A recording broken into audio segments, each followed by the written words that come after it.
Bonjour à tous, bienvenue dans notre série de podcasts Parlons Retail, pour découvrir les tendances, les défis et les opportunités du secteur retail avec des experts qui partagent leurs expériences et leurs connaissances.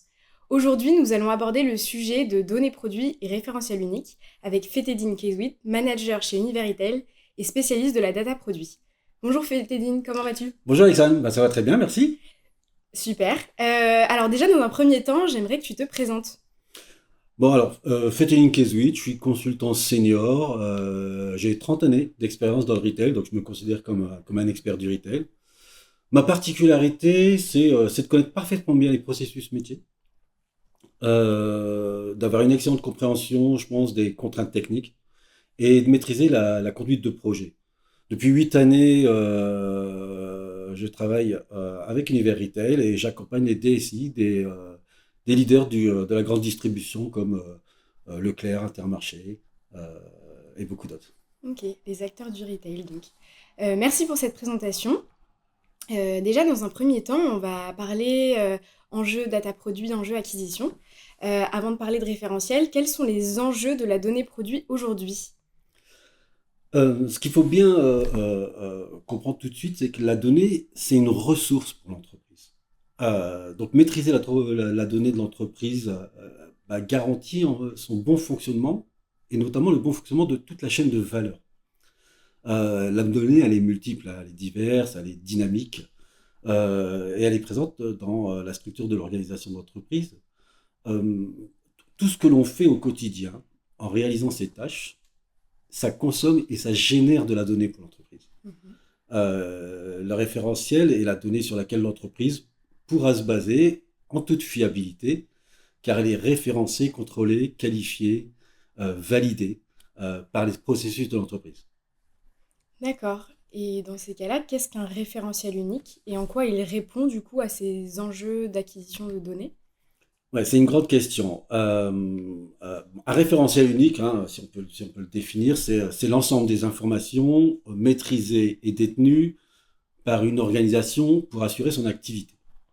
Ce référentiel unique alimente des bases de données centralisées type MDM. Donc le MDM, c'est un outil maître de la gestion de la donnée dans lequel on va concentrer toute sa donnée. D'où le nom de référentiel unique. Ok, et donc quels sont les avantages de ce référentiel unique ?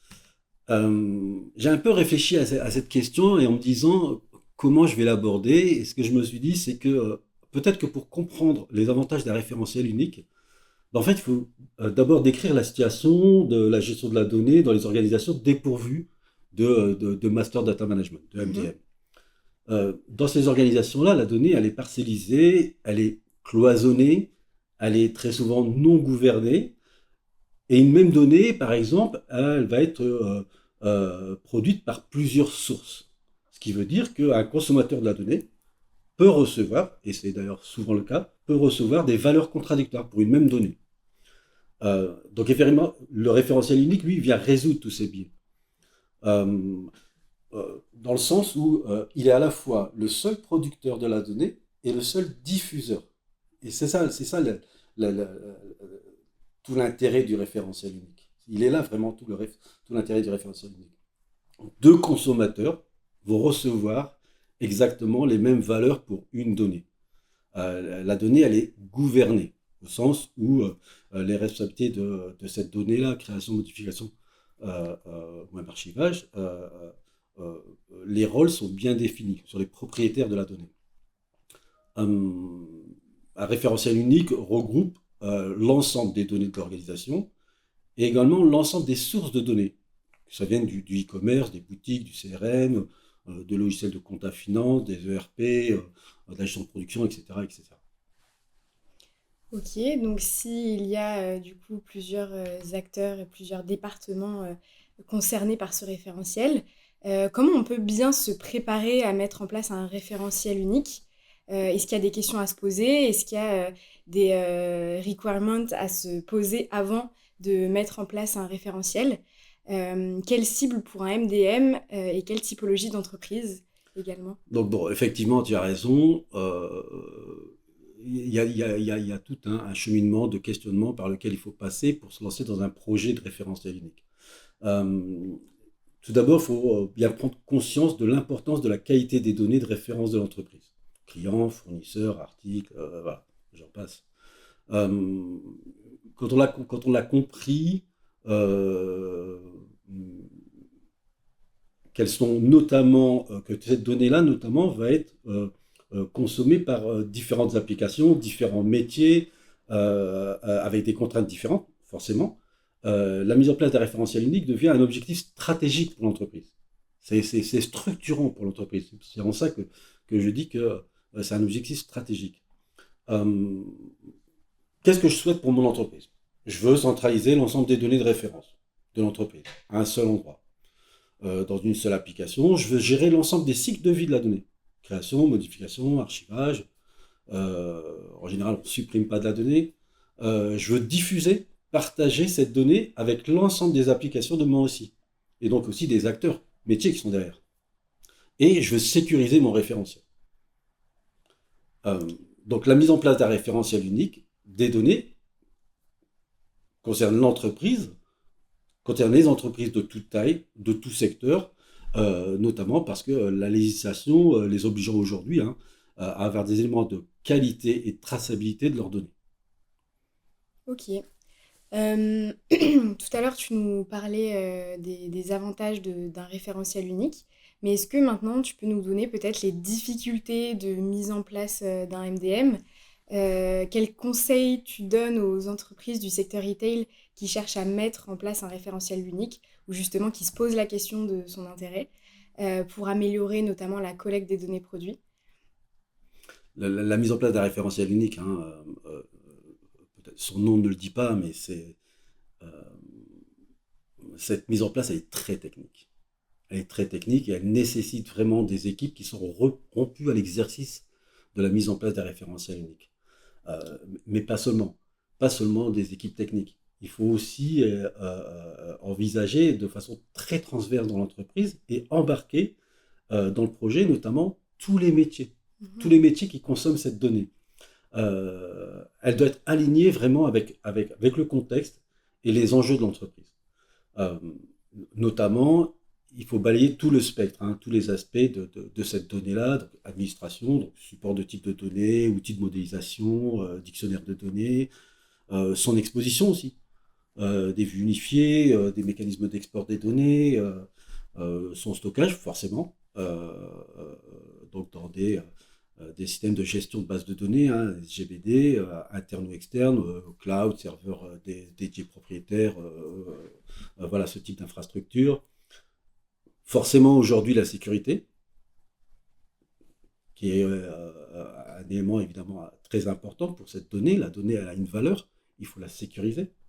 Donc les rôles, les droits d'accès, les règles de contrôle, l'anonymisation par exemple de cette donnée aussi, notamment je pense à la donnée client, à la donnée fournisseur, la traçabilité dans des data lineage ou historisation des données, parce que tout ça évidemment aussi ça va venir alimenter de la BI, toute la métadonnée, donc des multi-entités, multi-domaines, golden source, euh, euh, forcément la qualité, puisqu'on on va toujours qualifier cette donnée avant de la valider, donc des règles de conformité, de marquage, des mises en quarantaine, de l'analyse continue de la qualité, euh, parce que la donnée, on l'a dit, elle est dynamique, donc elle vit, donc il faut constamment la qualifier et la suivre. Donc le cycle de vie, marquage des données, durée de vie, mise à jour, conservation, voilà. Bon, il y a beaucoup de choses, je passe la gouvernance, l'intégration, toute la réglementation autour de la donnée. Donc, on pense tout de suite à l'RGPD, à la traçabilité, au marquage CE. Voilà, toutes ces informations-là, tous ces aspects-là, il faut les balayer on se questionne sur la mise en place d'un référentiel unique. Donc cette mise en place de référentiel de données, elle s'inscrit dans une feuille de route, d'accord, d'une stratégie de data management, vraiment Mhm. une stratégie de gestion de la donnée. Et les retailers doivent se faire accompagner par un intégrateur et un cabinet de conseil qui ont l'expérience de la mise en œuvre de ce type de projet, Mhm. à cause de la technicité et sa transversalité. Oui, bien sûr, pour apporter leur expertise. Ouais. Et donc, dans cette démarche, par exemple, toi, en tant qu'expert ou Univers Retail, par exemple, comment Univers Retail peut accompagner un acteur du retail dans la mise en place ou la gestion d'un référentiel unique? Comment se traduit cet accompagnement? Donc, voilà, pour parler plus particulièrement du cabinet Univers Retail, hein, qui pourra évidemment accompagner, hein, toutes les organisations, les entreprises du retail qui voudront mettre en place un référentiel unique. D'abord, Univers Retail va venir épauler les équipes du retailer dans toutes les phases du projet. Le cadrage, la rédaction des cahiers des charges, l'audit métier, qui est très important évidemment, parce que pour embarquer le métier, il faut aussi les auditer, l'appel d'offres, le delivery et le suivi de l'intégrateur. J'insiste sur le suivi de l'intégrateur parce que je pense que c'est un élément important. Les échanges avec l'éditeur de la solution qui aura été choisi après l'appel d'offres, le change pour que évidemment les équipes ne soient pas perdues, notamment je pense Évidemment. aux équipes métiers. Mhm. Et puis important, c'est que un cabinet comme Univers Retail va lui ensuite faire le relais. Il va transmettre aux équipes de l'organisation, de l'entreprise, du retailer. Il va transmettre la maîtrise de la solution. Mhm. Pour que les équipes puissent être autonomes par la suite. Exactement, exactement. Merci à toi. Et merci de nous avoir écoutés sur ce podcast. Je vous donne rendez-vous prochainement pour un nouveau numéro de Parlons Retail.